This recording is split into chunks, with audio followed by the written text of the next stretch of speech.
Bienvenidos a un nuevo conversatorio del IPEX, el Instituto Patagónico de Estudios de Humanidades y Ciencias Sociales, un instituto dependiente del CONICET y la Universidad Nacional del Comahue. Esta serie de conversatorios se encuadra en el marco del proyecto de la unidad ejecutora, es decir, el proyecto institucional del instituto, que se denomina la reproducción de las desigualdades en la Patagonia Norte, un abordaje multidimensional. En este caso, el conversatorio se titula Otredades desterritorializadas, pensar el espacio y las desigualdades en clave interseccional y situada. Nos acompañan la doctora Gabriela Sánchez del Centro de Política Migratoria del Instituto Universitario Europeo de Italia, la doctora Sofía Stefanelli del IPEX, la doctora Verónica Velázquez Guerrero del Instituto Nacional de Antropología de México. Coordina la actividad la doctora Melissa Cabrapán Duarte, que es integrante del IPEX y a quien le doy la palabra para presentar a los interlocutores. Gracias, Walter. Bueno, Mari, Compuché, Compu Lamien, Compu Ñaña, Inchetá, Meli Cabrapán Duarte Pingen, Fachantu, Nien Nuchancam, Kume Niain Kume Zungu, Kume Rakizuam, Kume Nutram, Fenchen Mañum. Bueno, buenas tardes, compañeros, colegas, amigas. Estamos en este conversatorio que, como bien decía Walter, se titula Otredades desterritorializadas, pensar el espacio y las desigualdades en clave interseccional y situada. Y la idea es abordar algunas discusiones o ejes, digamos, a partir de la trayectoria de las aquí presentes en este conversatorio online, sobre lo que tiene que ver con la problemática social en sus expresiones espaciales, o cómo se expresan o cómo también se configuran espacialmente las problemáticas sociales, ¿no? Conversándolas y pensándolas en esa tensión. Para eso vamos a indagar seguramente o referir a distintos grupos sociales, a los procesos político-económicos, culturales e históricos que los atraviesan, ¿no? Y que los constituyen. Y de ahí, para repensar cómo las subjetividades también se van configurando y son diferenciadas según esas geografías, ¿no? En las que seguramente las expositoras nos van a hacer navegar y caminar por ahí. Pero hay algunos temas que encuentro como un nexo, que seguramente van a identificar también, pero que tienen que ver con las cartografías de la peligrosidad, por ejemplo, que se producen, que están basadas en la estigmatización de determinados sujetos y sujetas. También la cuestión del despojo territorial, que lo vamos a ver probablemente con Sofía como un producto, ¿no?, de la avanzada colonial estatal, pero también con la trayectoria de Verónica, con cómo los megaproyectos extractivos, bueno, en una íntima relación con el crimen organizado, van también produciendo y reforzando esos despojos, pero atendiendo siempre a esas manifestaciones locales, ¿no?, y como contrapunto históricas y diversas. De ahí, bueno, hay otro punto en común, que serán los desplazamientos de las personas, más o menos forzados, y los métodos coercitivos, pero también las respuestas de agenciamiento que estas problemáticas tienen. Y en relación a los regímenes de control y seguridad que también rigen o parecen regir más sobre determinados sujetos que sobre otros. Entonces, en este marco de realidades socioespaciales diversas y complejas, la propuesta de este conversatorio es reflexionar desde miradas antropológicas e históricas a partir de trayectorias de investigación distintas, que bueno, ya nos irán contando. Entonces, por ahora les quiero presentar a dos de las tres expositoras presentes. Espero que Gabriela pueda llegar. Tuvimos ahí un problemita con la diferencia horaria, pero bueno, vamos a ver si se puede sumar dentro de un ratito. Mientras las presento a Sofía Stefanelli, como nombraba Walter. Ella desarrolla su investigación postdoctoral en este instituto, Instituto Patagónico de Estudios de Humanidades y Ciencias Sociales, sobre las últimas resistencias indígenas y la asignación de tierras en el marco del avance estatal en Norpatagonia y Araucanía a fines del siglo XIX y principios del XX. Y por otro lado, Verónica Velázquez Guerrero es directora de Fomento a la Investigación de la Coordinación Nacional de Antropología del Instituto Nacional de Antropología en México y autora del libro Territorios Encarnados, Extractivismo, Comunalismos y Género en la Meseta Purépecha, editado en el 2019 y premiado por la Cátedra Jorge Alonso. Bueno, cuando entre Gabriela, que esperemos que llegue, la voy a presentar. Entonces, la idea de este conversatorio es generar una dinámica de exposición, ¿sí?, breve y circular y que va a ir rotando la palabra en torno a algunos ejes que organizamos. Y voy a ir, bueno, ahora voy a ir a la primera, entonces para que quien quiera tomar la palabra, sea Sofía o Verónica, adelante nomás. Entonces, en torno a estos temas que introducía, que son los que nos convocan en este conversatorio, lo primero es, a partir de sus disciplinas, áreas de estudio y campo empírico de trabajo, y de ahí les pido que cuenten, ¿no?, que hagan, digamos, alusión a esta pregunta, pero en relación con su propia trayectoria y sus propios intereses de investigación, y también esa dimensión subjetiva, ¿no?, porque creo que es, bueno, por lo menos desde la antropología feminista y de algunas posturas, nos parece fundamental colocarnos a nosotras mismas en esos procesos que investigamos. Entonces, también traer esa otra dimensión, ¿no?, más allá de la investigación y de la formación disciplinar, cómo entienden el territorio, cómo entienden el espacio, o los procesos de territorialización, desterritorialización. Y bueno, esa como una primera, y luego vamos a ir como desagregando o enfatizando en una cosa u otra. Así que adelante, la que quiera. Bueno, si quieren empiezo yo, no tengo problema. Buenas tardes a todos y todas, en este día tan importante también en la Argentina. ¿Qué íbamos a pensar, Meli, que cuando poníamos la fecha del conversatorio, ¿no es cierto?, íbamos a estar viendo acontecimientos históricos tan importantes como la ley? Así que en principio recordar eso, después, bueno, agradecerte a vos por el espacio, agradecer a los compañeros y compañeras presentes, y este conversatorio que nos da la oportunidad de justamente pensar, repensar, analizar diferentes posturas en cuanto a las desigualdades, el territorio, temáticas que en la actualidad son tan vigentes, tan discutidas, y no necesariamente desde nuestro contexto, sino de múltiples contextos, países, regiones, territorios. Y en el caso del primer aspecto que vos mencionás, a mí me pareció como sumamente importante comenzar como con una trayectoria que me cruza como neuquina, nacida de acá, en este territorio justamente, en este lugar, y que me planteó la necesidad en una carrera que comenzó con un profesorado en historia, no necesariamente de la disciplina antropológica, que por ahí es más afín a ustedes, pero desde esta carrera que me interpeló y me hizo sugerir o pensar o repensar, rastrear, conocer, investigar los procesos históricos de las sociedades originarias de nuestros espacios, fronteras, bueno, territorios, más que nada en el momento de la formación del Estado Nacional Argentino. Y también del proceso de constitución de lo que es el país vecino actual de Chile y toda la avanzada de los militares y las campañas militares hacia los territorios de las sociedades originarias. Y allí me encontré con diferentes aspectos, de los cuales uno de los más interesantes es destacar las resistencias que presentaron estas sociedades originarias a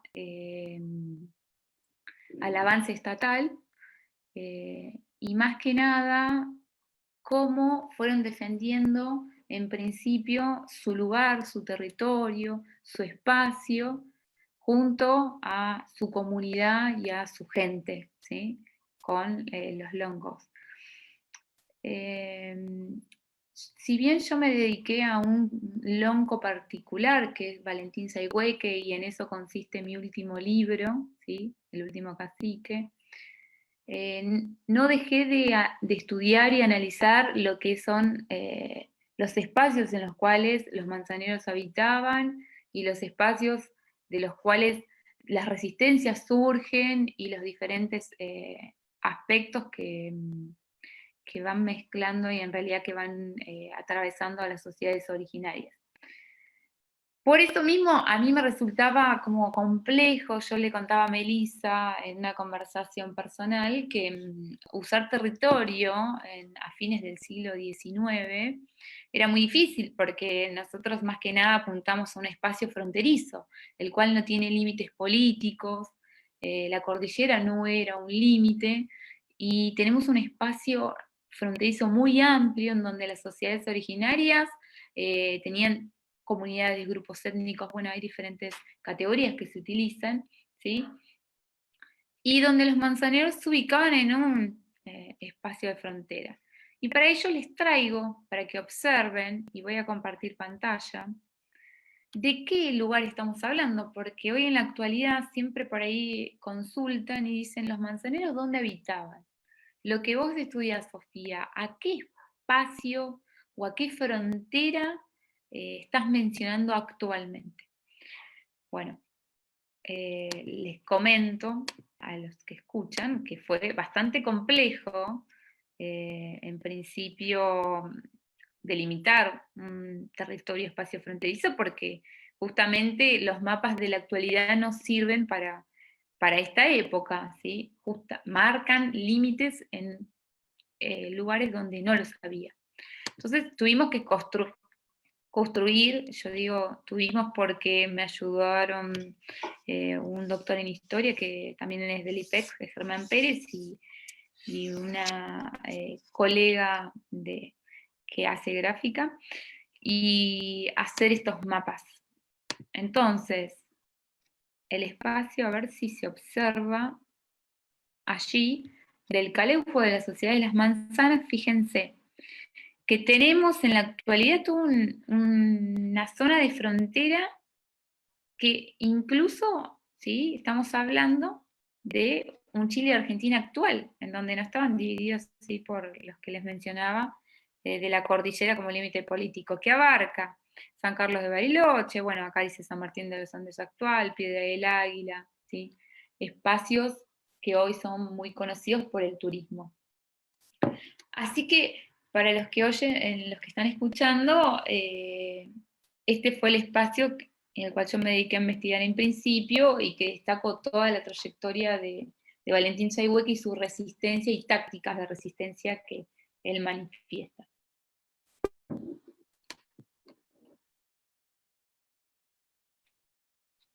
Ahí concluiría con el primer aspecto. No me quiero explayar más porque si no voy a abarcar lo otro. Vamos, entonces te retomo la palabra para ver estas configuraciones territoriales que hablas históricas, y sí, yo voy a hablar un poquito como desde mi trayectoria que sí se ha enfocado más a las comunidades presentes, coetáneas, desde la etnografía. Yo soy antropóloga y he retomado algunas nociones de la geografía crítica para hacer mis trabajos de investigación, pero bueno, traía para ustedes, pues bueno, algunas gráficas, pero que mostraré más adelante. Ahorita con la pregunta que nos hace Melissa, me parece interesante ver las definiciones de territorio que he usado como este proceso donde se manifiestan las relaciones de poder, y esta categoría que nos ayuda a ver las articulaciones entre distintas escalas, la escala de lo local, lo de lo regional y lo global. Para mí es muy importante como etnógrafa pues ver en el territorio localizado, en este caso de comunidades indígenas, los procesos de globalización que están sucediendo en la actualidad en Latinoamérica. Me interesa también comentarles que hay una perspectiva del geógrafo Rogero Hasberg, él habla del territorio como un híbrido, ¿no? Un híbrido entre distintas dimensiones que abarcan lo cultural, lo político, lo social, lo económico y por supuesto lo histórico, que es lo que comentaba Sofía. En ese sentido, para mí era importante destacar la diferencia entre territorio, que es este concepto abstracto, y la noción de territorialidad, que creo que es una que nos sirve mucho a lo que estamos dialogando aquí, ¿no? La noción de territorialidad que tiene ya apellido y nombre, ya es una noción que habla de lo concreto, de un espacio apropiado por un grupo, ya sea generalmente históricamente o identitaria y afectivamente, y que no necesariamente corresponde con una materialidad. Por eso hablamos acá de los territorios de los Wixárika, ¿no? Que generan un rombo simbólico que va más allá de sus fronteras jurídico-administrativas. O tenemos, por ejemplo, territorios de devocionales, de cruces y cerros que tienen que ver con esta Mesoamérica aquí en nuestro país, y cómo se generan estos lugares simbólicos. Por ejemplo, hay paisajes desérticos que tienen un vínculo entre cerros y se genera un triángulo en el estado que se llama de Querétaro. Pero esto me recordaba lo que decía Sofía, o sea, la noción de territorialidad y la importancia de la apropiación histórica, que va más allá de lo jurídico-administrativo. Entonces, sí, los territorios tienen distintas dimensiones. Del caso que yo les voy a hablar, estoy hablando de territorios muy compactos, estoy hablando de territorios que están definidos jurídicamente y que coinciden con la apropiación simbólica de los pueblos indígenas. Y es por eso que una noción que también me interesa retomar aquí es la de etnoterritorio, que ha trabajado Alicia Barabás y han trabajado otros antropólogos como Aida Castilleja, y que nos habla de esta apropiación de grupos etnolingüísticos específicos y que coincide a veces con lo administrativo, a veces no, o sea, las fronteras como que son medio difusas ahí.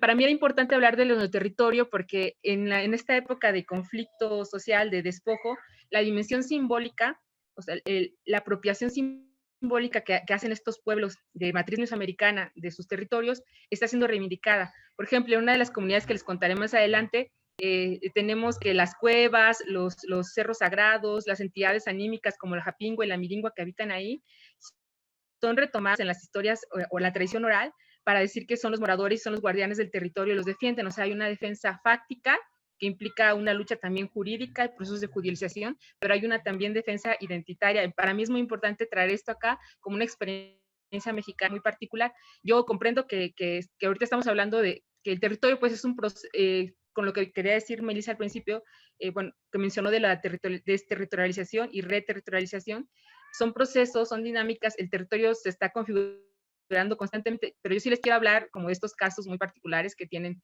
una historicidad. Pues yo también, Melissa, si quieres, sería como el panorama y ya seguiremos platicando porque está más cargado las presentaciones.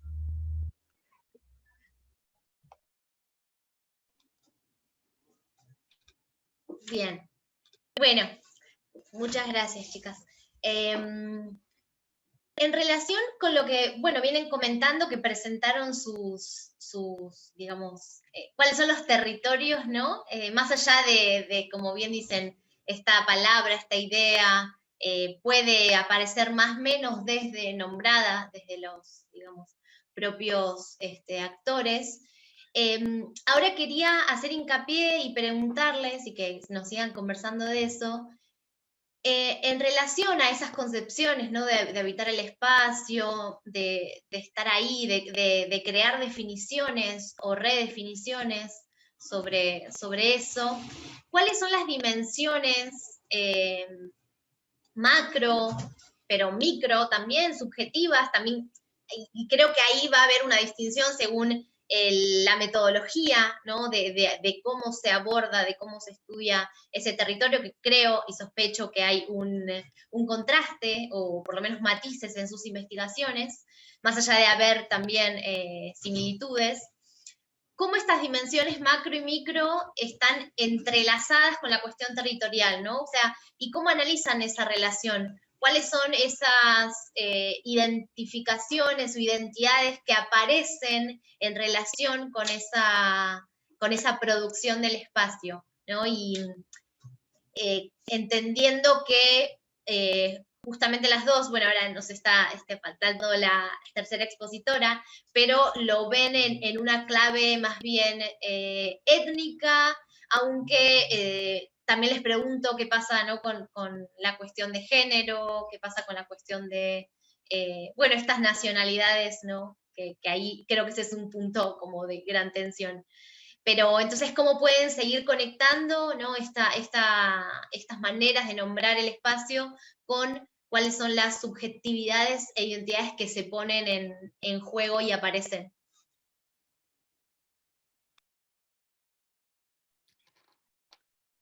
¿Empiezo o Vero?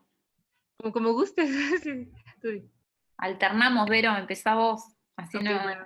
Y este es un poquito cargado porque, pues pensando en la temática, preparé algunas láminas para esta pregunta que tú comentas.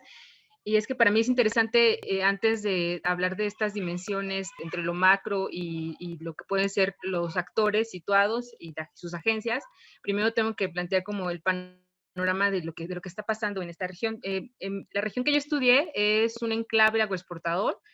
México es el primer productor de aguacate en el mundo y esta región produce el 94.6% por lo menos este año, ¿no? Entonces, estamos hablando de estas geografías donde se distribuyen en espacios ricos en biodiversidad estos monocultivos que se aprovechan de la diversidad biológica, que de los recursos, por supuesto, y de la mano de obra abundante y precarizada. Entonces, estamos hablando de la región de la meseta pecha y bueno, que tiene que ver con estos procesos del norte y sur globales, en el sentido de que todo el despojo y el ecocidio que genera en estos territorios es a beneficio incluso de algunas mesas de nosotros, pero sobre todo de mesas de Europa, de Estados Unidos, que buscan, por ejemplo, el aguacate como un alimento rico en antioxidantes, pero les quiero contar que detrás de ello pues hay una situación de depredación increíble. Entonces, esta es la franja aguacatera que coincide con una zona neovolcánica rica en biodiversidad, como les decía, rica en recursos de suelo y de agua. Y en ese lugar, estas son las dimensiones de las que quería hablar, Nelly, Sofi. Primero está la regional. A mí me interesaba ver esta región como este proceso donde se ven las relaciones de poder y estos procesos de globalización que están transformando pues las realidades de los pueblos indígenas. Entonces, la región como un espacio para observar los procesos de globalización. Y luego la otra dimensión era la comunidad y con estos territorios compactos, que es un poco diferente a lo que sucede en el sur, con los territorios mapuche. Estas territorialidades son más compactas porque tienen un proceso colonial jurídico que ha sido de larga data, que se han apropiado de estos territorios de manera comunal y tienen respaldo jurídico, que incluso les ha permitido tener procesos autonómicos. Entonces, tenemos estos dos, en esta región hay dos tendencias: comunidades que se van al modelo aguacatero agroexportador y comunidades que reivindican lo agroecológico o lo silvícola. Entonces, también pensar a los actores como pues, posicionados, y no todo lo indígena es igual a armonía con naturaleza, sino que también se han decidido por procesos que se vinculan a estas lógicas extractivistas. Y en esas comunidades y en esas regiones, yo sitúo, o en mi investigación sitúo a las mujeres, y es muy importante que todas las investigaciones tengan un punto de vista del actor. En este caso, para mí, las mujeres y el enfoque de género fue muy importante para ver cómo ellas viven estos procesos de lo que llamo bueno, no lo llamo yo, sino lo llama Deleuze, Guattari, Hasberg, un montón, pero que yo retomo y que tiene que ver con los procesos de desterritorialización, en este caso la neoliberal agroexportadora, y los procesos de reterritorialización alternativa que generan los pueblos, ¿no? Son como dos fuerzas que están ahí en disputa y que tienen distintas lógicas. Una que pues se ancla a lógicas de reproducción de la vida, del valor de uso, y la otra que tiene que ver con dinámicas de precarización, de despojo, y no parece así tan maniqueo, pero cuando ven los datos empíricos, tú me vas diciendo, Mary, del tiempo, veremos. Algo que me importaba mucho rescatar y que quizás haga eco con la revisión de Gaby y de Sofía, es las dimensiones de las que estamos hablando con estas territorialidades.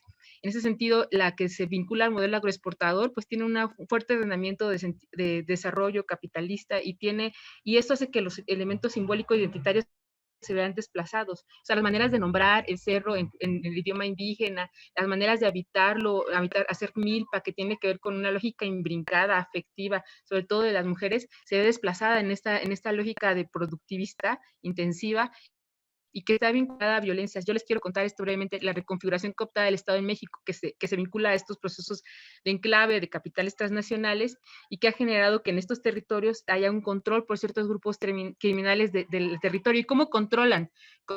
controlan con miedo, con terror. Acá en lo que estamos viendo en México, y que digo es importante para donde están viendo que se desarrollan proyectos extractivistas, porque para mí van de la mano. O sea, el control de la población y de los puntos de acceso y de los caminos se va vinculando, no se transnacionaliza solo un producto como las hojas o el aguacate. Luego se vienen transnacionalizando también las redes ilegales, ¿no? De armas, de drogas. Entonces es importante entender que estos proyectos extractivos actualmente vienen acompañados de esas lógicas bélicas, y que el Estado de Derecho pues ya no puede garantizar la seguridad por distintas cuestiones. Digo, el caso mexicano pues es muy, muy crítico, no se puede comparar más que a lo que vivió Colombia en algún tiempo y sigue ahorita. Pero sí yo veo una tendencia a que estas dinámicas extractivistas lleven detrás esos despojos y despliegue pues, de políticas de seguridad y también de ecocidio. Nosotros tenemos una de las crisis ecológicas y pues sí, tala forestal de bosques más grave aquí en la región, y bueno, eso ha cambiado a las comunidades de ser campesinas a ser asalariadas, y tiene que ver con procesos, ya voy a cerrar, procesos de racialización. Lo que tú decías un poco, Meli, cómo interviene el género, pues es que también en esta agroindustria agroexportadora se estratifica la producción en relación al género y a la diferencia. Por ejemplo, no es lo mismo un hombre migrante de una zona precarizada a un hombre blanco de ciudad, cómo se inserta. No es lo mismo una mujer indígena de la localidad a una mujer indígena migrante. O sea, la manera está estructurada la agroindustria para aprovechar esa mano de obra y estigmatizarla, racializarla. Las mujeres tienen los trabajos más mal pagados y más precarios, porque pues, y se dice que hacen eso porque tienen sus manos delicadas. Y los hombres que vienen de las zonas más precarias de México, de Guerrero, se dice que lo hacen porque son los aguantadores, porque son de raíz, por ejemplo, afromexicana. Entonces, con la racialización, la contaminación, y bueno, ya cierro con esto. Esta es como una foto que tomé de internet, porque yo tenía unas propias, no las quise exponer, pero de toda la disputa de grupos armados que vivimos en esta región, no se sabe si son policías, si son rondas comunitarias legítimas, o son de las que se disfrazan, ¿no? Y en ese sentido, pues, la vulnerabilidad del cuerpo femenino, que es una cuestión que debería, pues que estamos viendo agudizada aquí en el país, la vulnerabilidad del cuerpo en una lógica hipermasculinizada, y como dice Rita Segato, pues esta pedagogía de la crueldad que se incrementa en los cuerpos femeninos.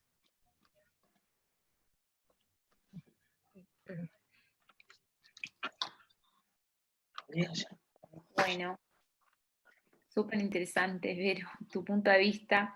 En mi caso es mucho más fines, como dije, siglo XIX, 1880, y en mi tema de investigación principalmente lo que se vislumbra es un conflicto que tiene mucha trayectoria histórica y que surge en estos momentos, que es el tema de la tierra, ¿no? Bueno, estamos hablando justamente de ello, y lo que conlleva la demanda territorial que las sociedades originarias plantean en principio con el avance estatal, y el reclamo histórico que realizan actualmente las sociedades mapuches, las comunidades nativas del territorio que les pertenecía a fines del siglo XIX. Yo, para acercarme a toda la cuestión del reclamo de tierras y puntualizar con respecto a Valentín Sayhueque, traté metodológicamente de hacer un acercamiento interdisciplinario y un aporte de lo etnohistórico. ¿Qué significa ello? Bueno, principalmente tiene vinculación con las cartas propias de las sociedades originarias, la documentación oficial, crónicas de viajeros, y la utilización de mapas y la creación de estos mapas, como les comentaba al comienzo, que son distintos, que plantean espacios de frontera construidos, ¿sí?, desde una versión oficial, y cómo uno los puede reinterpretar y plantear mapas que visualicen las realidades concretas de las sociedades nativas en su contexto y momento histórico. Y para eso también yo, cuando planteo las tácticas de resistencia de Valentín Sayhueque, lo que trato de reflejar es, bueno, hubieron diferentes estrategias y diferentes momentos históricos que llevaron a un reclamo que va a tener trascendencia hasta la actualidad, ¿sí? ¿Cuáles fueron esos momentos? Bueno, el primer momento fue justamente previo al avance del Estado Nacional, en donde observamos que los manzaneros son aliados del Estado. El segundo momento que yo lo que comento es el momento de la huida, que es el vacío más importante en el reclamo territorial después que se hace de los manzaneros, ¿sí? Porque hay una huida, y yo voy a compartir pantalla para mostrar a qué me refiero, ¿no? Esta huida de los manzaneros representó en ese momento un recorrido bastante extenso por diferentes lugares que, bueno, se llaman de esta manera actual, pero que justamente en la época era los amigos del Estado huyen, ¿sí?, para salvaguardar su identidad, para tratar de conservar, ¿sí?, lo propio y el significado que tenía en ese momento salir de su espacio de tantos años, ¿sí?, que habían vivido y de una trayectoria familiar muy importante. Esa huida duró hasta 1885, donde finalmente Valentín Sayhueque se rinde y se entrega. ¿Por qué muestro este mapa? Porque lo que está reflejando es estas cuestiones de territorialidades distintas, de espacios, de frontera, de avances, de retrocesos, y de plantear unas sociedades originarias y grupos étnicos o comunidades que no son pasivas frente al avance estatal, ¿sí?, sino que más bien plantean estrategias de resistencia que perduran hasta la actualidad, ¿sí? Entonces lo que tenemos nosotros es diferentes mecanismos de enfrentarse a la dominación y a esa homogeneización estatal de 1880, en donde loncos intercambian cartas y hablan de la presencia estatal, de que hay que cuidarse, de que hay que resistir, de que hay que conservar la identidad, cuestiones que son tan comunes y resuenan en los tiempos de hoy, ¿no?, con los reclamos.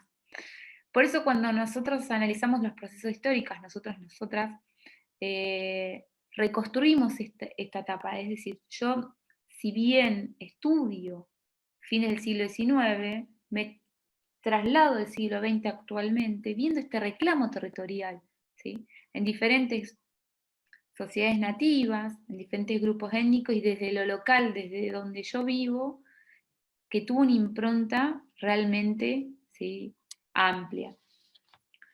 Y desde ahí ubicamos diferentes reclamos, ¿sí?, y por qué las sociedades nativas justamente fueron despojadas de esos territorios.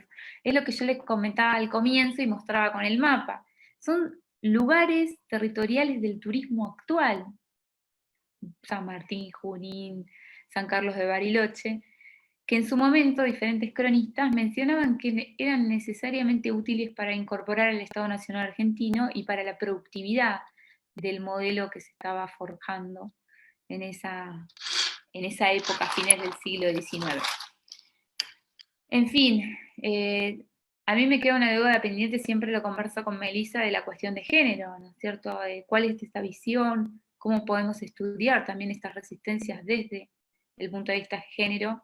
Es una duda que podemos llegar a saldar en breve, pero el significado de la trayectoria histórica de estos procesos lo que hace es justamente estudiar, ¿sí?, un continuum y ver cambios y continuidades en el proceso de las resistencias y la identidad de las sociedades nativas en este espacio.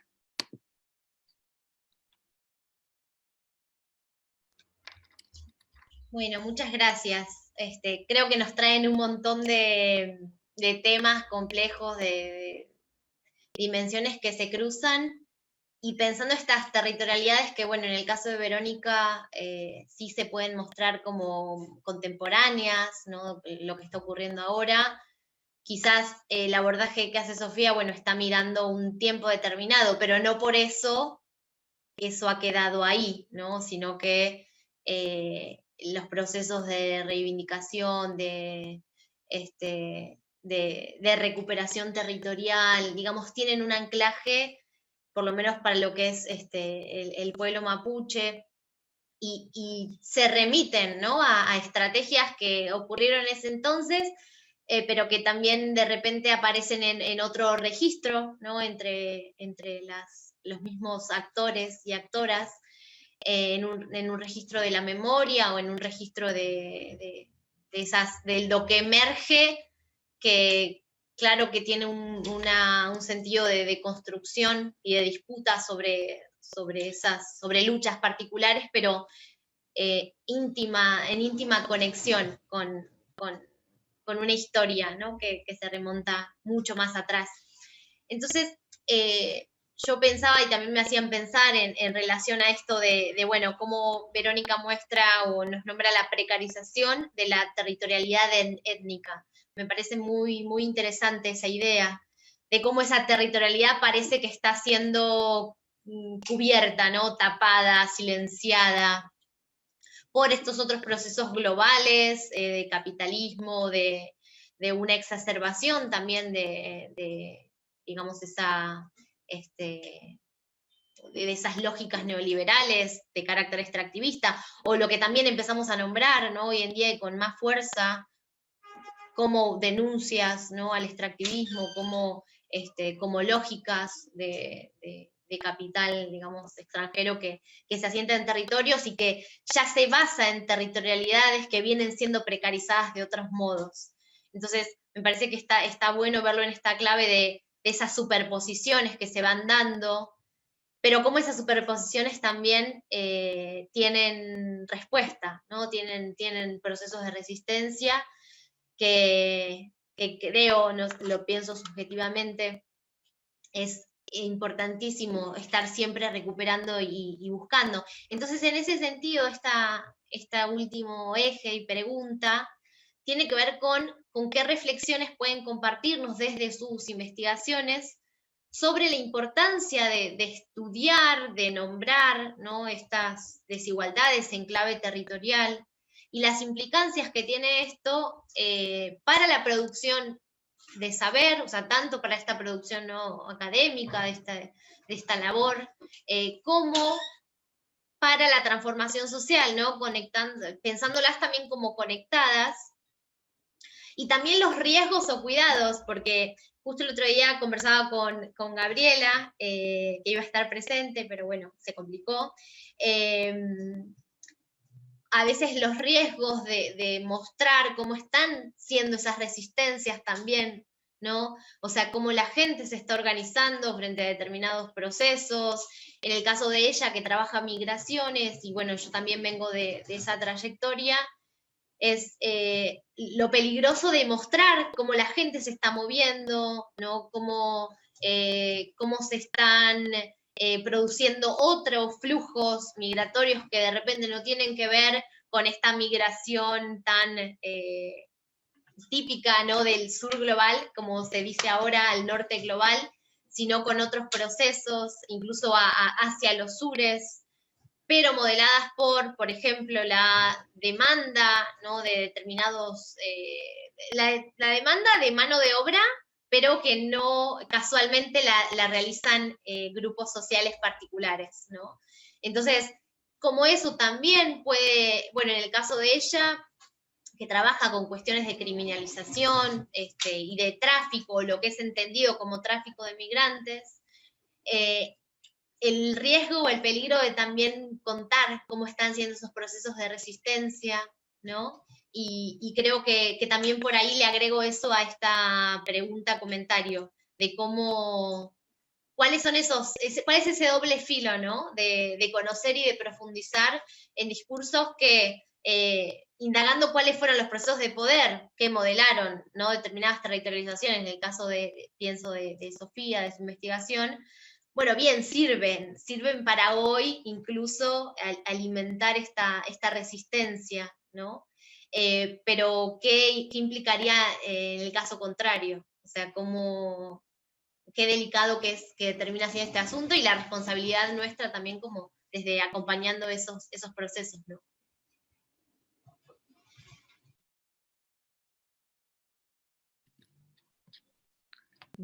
Bueno, en vinculación con este último aspecto que vos claramente adelantaste, introduciste, en particular tiene mucho que ver lo que venía mencionando de las resistencias y este reclamo histórico de las sociedades mapuches actuales, ¿no?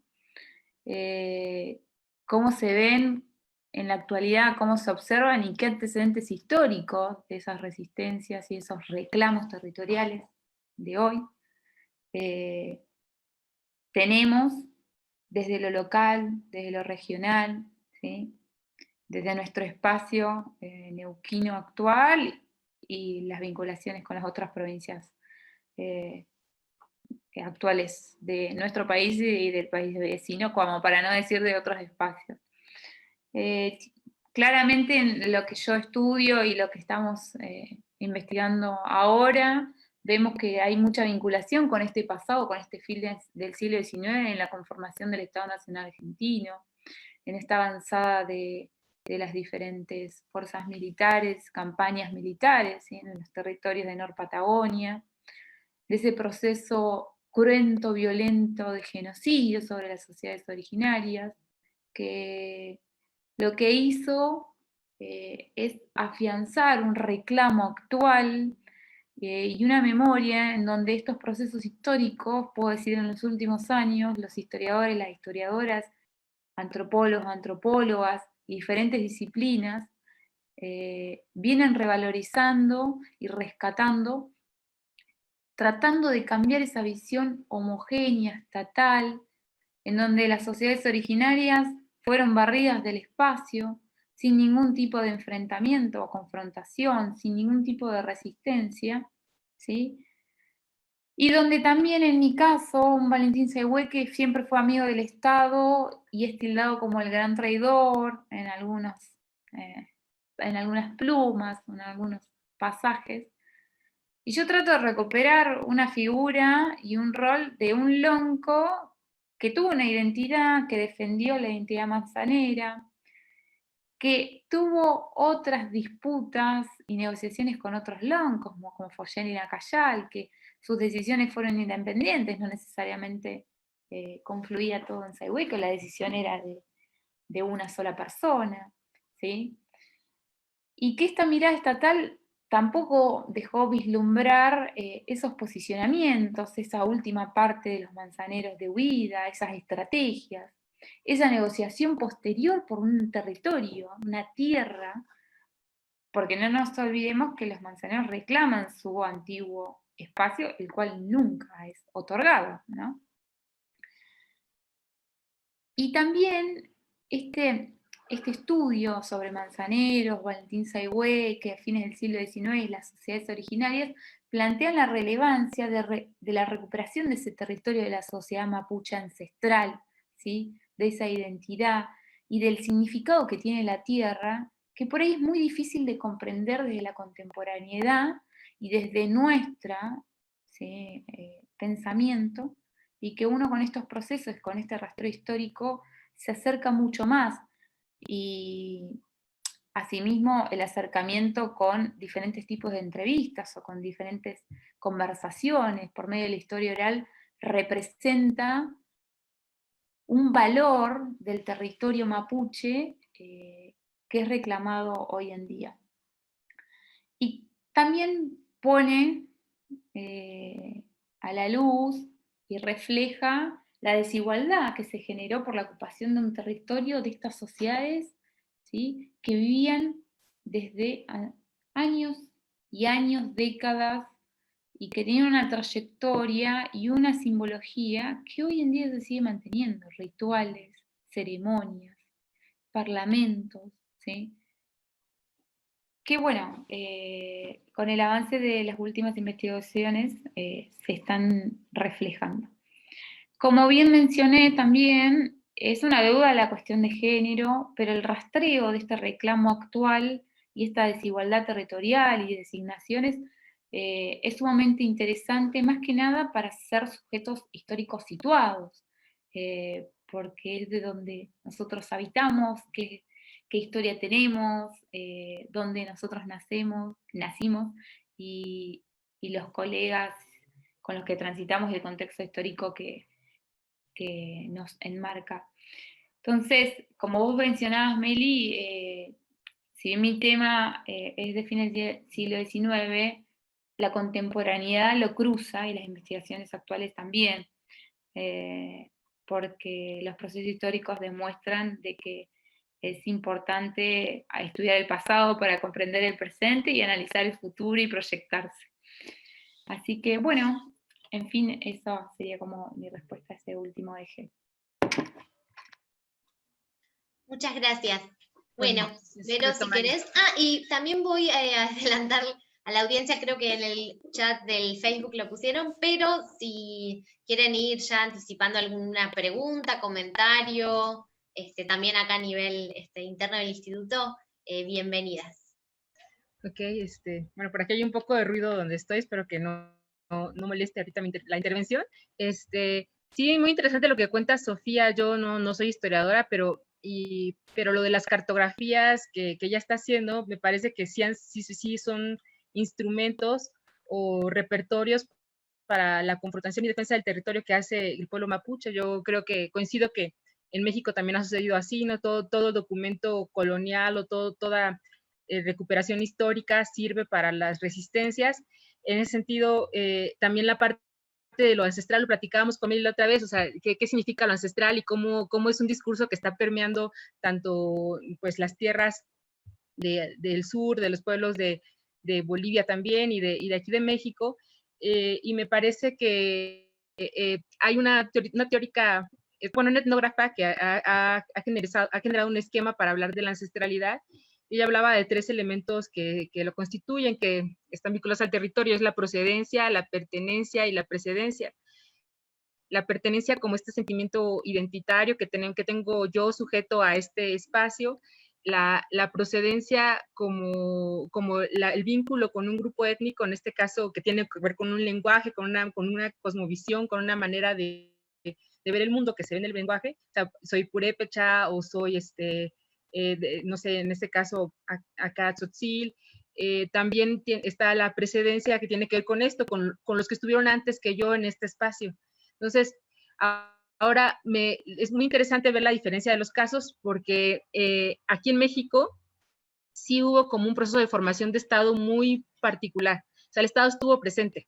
Aquí lo que tú hablabas de este líder del que reconstruye su historia, acá en México pues podemos ver también eso, que las comunidades han estado muy de la mano, y generalmente las que tienen procesos autonómicos, en el caso de Michoacán, los purépechas, han estado muy vinculados a presidentes, a gobernadores, y han tenido pues mucha interacción con la escuela, con agentes del Estado en su comunidad, e incluso también con la cuestión católica. Entonces, como esta hibridación es interesante retomarla y ver cómo ellos mismos eligen en esta época contemporánea reinventarse y reivindicarse desde la ancestralidad. Y eso no quiere decir, o sea, que tenga que ser blanco, negro, puro, menos puro. Y yo creo que en el caso mapuche pues es un poco distinto, y no lo estuve leyendo para el conversatorio, y entendí que es una política de confinamiento, de aislamiento, porque fueron quitando, despojando el territorio. Pero Melissa hablaba la otra vez, igual ahorita puede intervenir también, qué sucede con ese espacio que no fue, que no pudieron mantener apropiado, situado históricamente, sino ese espacio más difuso que ya se vinculó con lo mestizo, con los órdenes o los centros coloniales. ¿Qué pasa con los mapuches que también se desplazaron? O sea, ¿qué pasa con esa comunidad mapuche, esa territorialidad que trasciende esas fronteras de un territorio delimitado simbólicamente, históricamente? ¿Qué pasa con ese pueblo mapuche, ¿no? ¿Cómo se construye ese imaginario? Bueno, es una duda que yo tengo para ustedes. Y bueno, yo iba a presentarles nada más brevemente una resistencia, hablando de lo que, porque la pregunta era sobre la diversidad, la desigualdad y cómo se estructuran en el territorio. Ahora sí se trabó, ahí está. Y bueno, platicarles un poco de algunas de las conclusiones. En el caso de este modelo extractivista, pues yo encontré que los órdenes de género locales, que tienden a ser antrocéntricos, se vinculaban a las trayectorias de precarización de las jornaleras, que venían del despojo de viudas sin acceso a la tierra, como mujeres indígenas, que es un caso muy fuerte aquí en México, y que se anclaban a procesos de feminización del empleo, globalizado, ¿no? Que es el empleo precario, informal. Entonces, ¿cómo se acumulan en ellas todas estas violencias? La cuestión de los agrotóxicos que dañan sus cuerpos, ya sea por intoxicaciones agudas, por generación también de algo crónico que termina en cáncer, en cirrosis. Murió gente del trabajo de campo cuando yo estuve por consecuencias de la intoxicación por agrotóxicos, los cuerpos accidentados en los caminos, la restricción de la movilidad por estos grupos armados. Y bueno, entonces yo tomaba como esta cita de Butler de esta forma de distribución de la vulnerabilidad diferenciada, donde hay poblaciones que están más expuestas a esta violencia arbitraria, y en este caso es también cruzado por la clase, el género y la edad.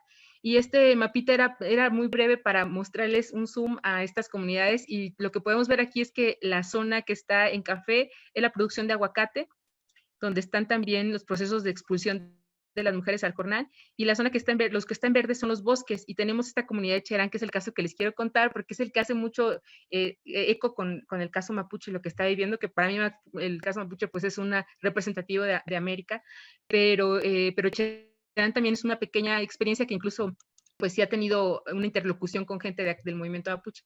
Y en ese caso, lo que tú decías, Meli, de las territoriales precarizadas o étnicas precarizadas, bueno, los elementos identitarios, en este caso es todo lo contrario, se revitalizan esos elementos étnicos identitarios, esas nociones de la ancestralidad a través de lo que dice Sofía, ¿no? La memoria histórica, la tradición oral, y vuelven a alimentar las maneras de producir y relacionarse con el territorio en la parte material, en las prácticas espaciales concretas. Entonces se genera un ordenamiento territorial que tiene que ver con esta identidad, este es nuestro territorio, y que tiene que ver con lo simbólico y lo material. Es decir, el aguacate, por ejemplo, domina todo y barre con las nociones de los territorios sagrados, pero la silvicultura, que es la milpa y el bosque, traen consigo todas las entidades sagradas y toda esta relación del cuidado de la naturaleza, y también algunas que tienen que ver también con el género. Las mujeres han estado muy vinculadas, en el caso de las purépechas, al cuidado de la familia, que también es algo ahí que se ha pues puesto en el dedo en la llaga por las feministas, ¿no? De esta doble jornada, este doble trabajo, pero al final como que estos repertorios, esta memoria de las mujeres de estas territorialidades que no estaban vinculadas a la propiedad y a la posesión, sino a andar libremente por el bosque, recoger hierbitas, a llevar a los hijos al manantial, a los domingos, a esta dimensión afectiva, se retomó en este movimiento, porque hubo un proceso de saqueo también muy fuerte de los bosques de 7,000 hectáreas, entonces se organizaron ellos en un autositio.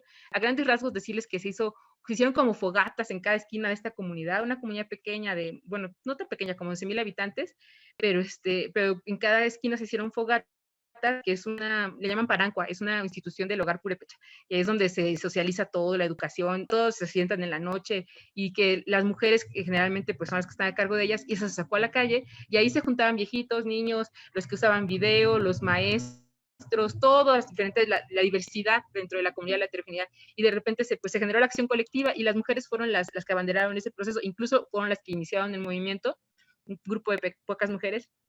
Y pues esto viene después con un proceso de usos y costumbres, de valoración de los usos y costumbres, y esta me interesaba porque creo que hace mucho con lo que está pasando allá, el papel de la memoria, el papel de algo que aquí Gunther Dietz otros han llamado como etnogénesis, que es esta vuelta al origen étnico, pero para mí siempre estaba el tiempo de antes. Para pensar y construir un futuro como comunidad había que pensarse desde el pasado, pero solo cuando se dio este momento de juntarse todos a hablar alrededor del fuego fue posible, y se generó también hicieron uso del derecho internacional, del convenio 169, entonces lograron un municipio autónomo, y la dimensión material que están recuperando es a partir de la reforestación, viveros comunales, o sea, la cuestión del bien común es muy importante ahí, de los bienes comunes. Y pues que es una foto que a mí me maravilla, que es la que da esperanza, como lo que decía Meli, es un territorio que fue quemado para plantar aguacate, y que ya un año de haberse hecho el levantamiento, los niños van fueron en verano esa vez para reforestar. Entonces, recuerdo que la risa, la alegría, el correteo, cuando antes pues vieron un espacio de miedo, de encerramiento, de movilidad, por la presencia de grupos armados que estaban llevando los bosques. Y en estos procesos, pues el género sigue siendo, o sea, el género no es que hayan cambiado las relaciones, siguen siendo androcéntricas dentro de la cultura purépecha en esta comunidad, pero lo que sí sucede es que se abren como grietitas y espacios donde la mujer se denuncia como un sujeto político, y en los espacios públicos se debate, ¿no? Se debate por qué las mujeres no son las encargadas de bienes comunales, por qué las mujeres no trabajan en el bosque, por qué históricamente solo tiene que ser el jefe de familia. Empiezan a hablar de eso, y en eso están, hasta donde yo me quedé, y de este acompañamiento. Y bueno, entonces les decía eso, se reivindica el espacio material concreto, el simbólico, ritual, el afectivo. Ya rápido, estas son, pues no quería dejar de presentar a ellas, que ella es Geno, una pedagoga con la que acompañé el movimiento un buen tiempo. Ella es como, tiene una visión más como ecológica, es más de nuestra edad, entonces trae ideas como ya también amitizadas, turish le dicen ellos, o sea, ya también tiene una palabra, pero aún así reivindica su ser comunal. Y hay también yaqueris, que son como a nivel de presidente municipal, pero son 12, es un consejo de 12, y hay mujeres mayores como las nanachis, que tienen como toda esta del deber ser, que trae sus contradicciones, o sea, porque el deber ser permite la cohesión de la comunidad para la defensa del territorio, pero también trae consigo pues cuestiones hacia las mujeres indígenas, que yo, bueno, aquí son las vigilantes. Les quería comentar con este caso de mi amiga, bueno, una comunidad con la que trabajé, Lupita, quien fue víctima de feminicidio, y ella dentro de la comunidad autónoma incluso fue defensora de los bosques. Entonces, pues vemos cómo los órdenes patriarcales trascienden todas estas fronteras. Yo quisiera preguntar, aparte de la pregunta que hice al inicio de cómo se entiende estas territorialidades más simbólicas de los que se han movilizado del territorio mapuche, pero tienen la lengua o tienen o se reivindican, ¿no? Se autoescriben. También quisiera preguntarles qué pasa con las mujeres en estos procesos que están sucediendo allá, o sea, qué papel han tenido en las resistencias. Me parece que sería interesante como encontrar si también está sucediendo lo que vemos acá en México, con un importante protagonismo de las mujeres y un doble esfuerzo para luchar contra el Estado y sus políticas de despojo desde su comunidad, y para luchar contra los órdenes androcéntricos que están tanto en las empresas agroindustriales, en los órdenes territoriales bélicos, y también en sus propias comunidades, en sus casas, ¿no? Entonces, son como esta de la interseccionalidad es importante para entender la complejidad de las opresiones y cómo las mujeres las confrontan. Entonces, más bien, son preguntas para seguir dialogando.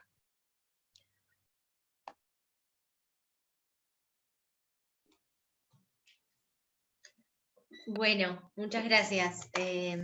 Sí, nos haces pensar, Vero, porque creo que, por eso yo quería, digamos, no terminar, pero que esta última pregunta, eje, para reflexionar, tuviera que ver con esas resistencias, que son actuales y que están sucediendo y que están, no digo emergiendo, porque ya llevamos unas décadas, ¿no?, de esa emergencia, aunque siempre afinando, ¿no? Siempre incorporando distintos aspectos que tienen que ver con fortalecer o cómo se reclama ese espacio original, ¿no? Creo que eso es todo bueno, yo ahora estoy más abocada a eso, y desde también mi propia identidad mapuche, a entender o a comprender cómo ese proceso de volver al territorio, de volver a la identidad también, eso en paralelo, tiene que ver con analizar ese registro de que todos son procesos y de que hay una construcción, no por eso una invención, pero sí un repensarse constantemente, porque cuando ves el proceso de la política mapuche, que claro que acá en Wallmapu varía según es Pulumapu o según es Puelmapu, y dentro de Puelmapu toda la diversidad que puede haber, y sobre todo en lo contemporáneo, que tiene que ver con las divisiones provinciales, que cada cual tiene su vínculo con el Estado, ¿no?, en lo que sucede a nivel contemporáneo. Pero creo que hay, en lo que está sucediendo, aconteciendo ahora, una identificación de, bueno, ¿qué pasa con la clave, no sé, de si se habita desde las ciudades o si se habita desde espacios que se pueden considerar rurales? Aunque también esa tensión está todo el tiempo, ¿no? Y sale a flote según los discursos de demanda o de impugnación o de distinción, ¿no?, entre el propio pueblo mapuche. Entonces, ese es un aspecto como sumamente en tensión, pero también a la hora de decir, bueno, ¿qué está pasando con el género? ¿Qué está pasando con la identificación de relaciones de poder y en todos los ámbitos, ¿no? No solo en el público, que se puede identificar como el político o el de interlocución con el Estado o con la sociedad, qué está pasando al interior, y creo que eso es un momento de un acontecer, ¿no? Como siempre se recalca y que yo también vengo aprendiendo, hay una idea de romper desde el principio, ¿no? Incluso con esas distinciones, con darle un lugar a las mujeres, a los hombres o a otras identidades incluso, que también son como cuestiones que están siendo novedosas de nombrar.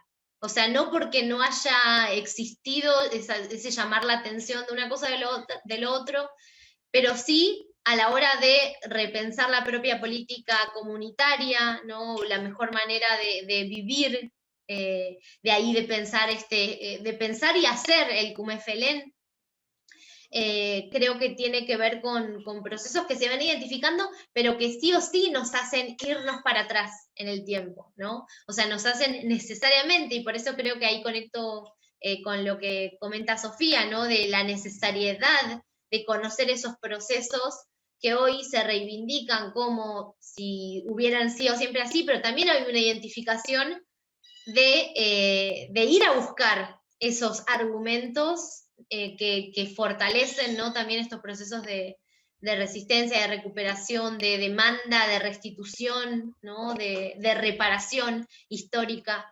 Entonces creo que ahí no somos ajenas, y siempre lo charlo con Sofi, ¿no? De estar en un territorio, de habitar el territorio de Wallmapu, yo como mapuche, Sofi como historiadora, ¿no? del pueblo mapuche, o de una zona en particular, de un proceso sumamente complejo, pero que alimenta, y de ahí también yo, bueno, pienso en esa responsabilidad, ¿no? De qué estamos contando, qué estamos mostrando, cómo estamos saliendo también a traducir para la sociedad en general y sobre todo para nosotras y nosotros mismos esta complejidad, ¿no?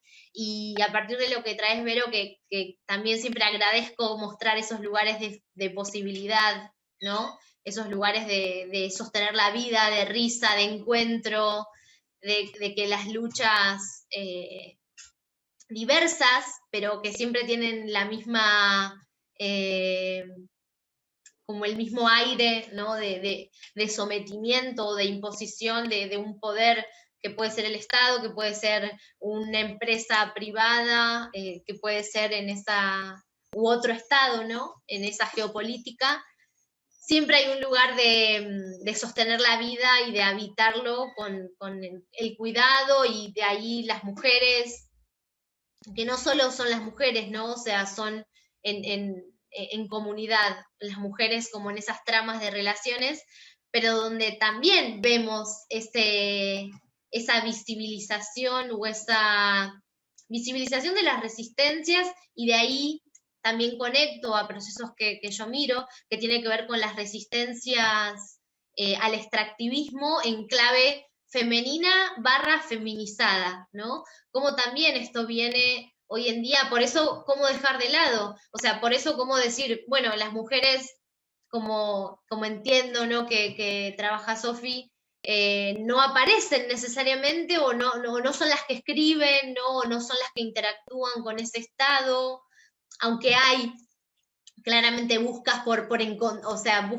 encontrarlas, por hallar esas voces que sospechamos en esta lógica que tenemos, o el entendimiento de habitar el mundo, que inevitablemente esas mujeres estaban, ¿no? Pero claro, para esos registros oficiales de repente cuesta muchísimo más visibilizarlas, y más cuando son narradas incluso por estos cronistas que exotizan, que salvajizan, que desde sus miradas androcéntricas también colaboran con esa imagen pasiva y anormal, ¿no? También de las mujeres, en cuanto a, por ejemplo, vincularlas siempre con los espacios rituales, que eso, digamos, puede ser muy cierto, pero también exotizar ese lugar, ¿no? Entonces, cómo esa exotización despolitiza desde esas fuentes.